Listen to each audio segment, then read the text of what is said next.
حضرت عمر بن خطاب رضی اللہ عنہ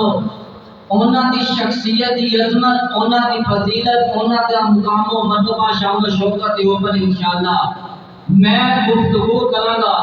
اللہ کی دعا ہے کہ اللہ مینوں حق سچ بیان کرنے کی توفیق عطا فرمائے، اور اس تو بعد میری جماعت کے ماشاءاللہ عظیم خطیب مولانا عدنان ربانی صاحب جو کہ امام حضرت حسین رضی اللہ عنہ انہاں دی شہادت، انہاں دی عظمت کے اوپر انشاءاللہ گفتگو کریں گے۔ میرے بھائیو، حضرت عمر بن خطاب رضی اللہ عنہ واقعہ فیل تو 13 سال بعد مکہ مکرمہ کے اندر قبیلہ بنو عدی کے اندر خطاب بن نفیل بن عبد المطلب کے گھر پیدا ہوئے، جنہ کی والدہ محترمہ کا نام حنظلہ بن ہاشم ہے۔ آپ رضی اللہ عنہ اس اسلام کے اندر ایک ایسی عظیم شخصیت نے کہ جنہ نے اس اسلام کے اندر روشن خدمات، صورت بہادری، سربلندی و سرفرازی اور فتوحات، عدل و انصاف کے اصولوں کے اوپر مبنی فیصلوں، شاندار کردار، عظیم کارناموں کے نال اس اسلام کا چہرہ قیامت تک چمکتا رہے گا، دمکتا رہے گا۔ حضرت عمر بن خطاب رضی اللہ عنہ اس اسلام کے اندر ایک ایسی شخصیت نے کہ جنہ کی شخصیت کی عظمت نو، جنہ کی وکالت نو، جنہ کی عدالت نو، جنہ کی سفارت نو، جنہ کی حکمرانی نو، جنہ کی خلافت نو، جنہ کے دور خلافت نو، جنہ کی حکمرانی مکہ مکرمہ عرب کی سرزمین کے اوپر اپنے نبی بن کے غیر مسلم لوگ بھی تسلیم کرتے ہیں۔ میرے بھائیو، حضرت عمر بن خطاب رضی اللہ عنہ ایسے اللہ کے نبی صلی اللہ علیہ وآلہ وسلم کے جلیل القدر صحابی نے کہ جنہاں نو اللہ کے نبی نے اپنے ہاتھوں اٹھا کے اللہ کے کولوں منگیا۔ اللہ کے نبی صلی اللہ علیہ وسلم دعا کیا کرتے سی کہ اے اللہ، اس مکے دے دو ہی چودھری نے، دو ہی بڑیاں طاقتاں نے، اے اللہ جہاں ابو جہل اور جہاں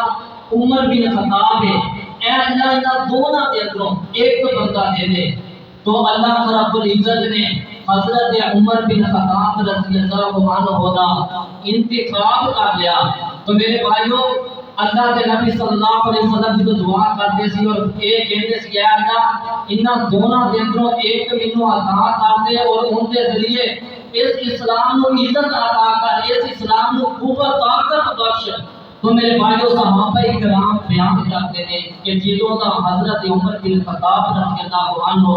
اس اسلام کے اندر داخل ہوئے، اسی ہمیشہ اپنی زندگی کے اندر اس اسلام کو طاقتور، قوتور، طاقت والا اور اس اسلام کو ترقی، اس اسلام کے اندر کامیابی ہوتی دیکھی ہے۔ تو میرے بھائیو، حضرت عمر بن خطاب رضی اللہ عنہ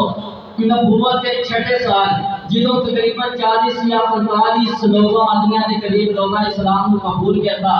تو ادو اللہ رب العزت نے آپ رضی اللہ عنہ کو ایمان جیسی لادوار دولت کے نام مالا مال کر دیتا۔ تو میرے بھائیو، حضرت عمر بن خطاب رضی اللہ عنہ جدوں اسلام قبول کیا ہے، مسلمانوں واسطے سب تو بڑی خوشی دا جڑا مستحق بنے مسلمان، اور جڑے کافر انہاں واسطے بڑی غمگین ناک، افسوسناک انہاں نے اسلام قبول کرنے کی خبر تھی۔ تو میرے بھائیو، اس سے طرح آئیے نا اندرا اللہ دے نبی صلی اللہ علیہ وسلم کے اس پیارے صحابی کی عظمت سے غور کرتے جانا۔ دیکھو نا، اے ایسے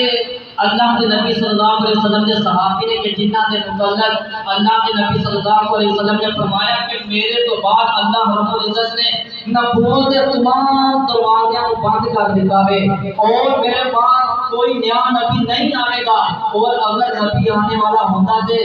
ضرور عمر بن خطاب رضی اللہ عنہ ہوندے۔ اور جس شخصیت حضرت عمر بن خطاب کے متعلق آقا کائنات صلی اللہ علیہ وسلم نے فرمایا سی کہ پہلیاں امتاں کے لوگاں کے اندر بھی کچھ محدث ہوا کرتے سی، اور جس نے میری امت کا محدث دیکھنا بھی عمر بن خطاب کو دیکھے۔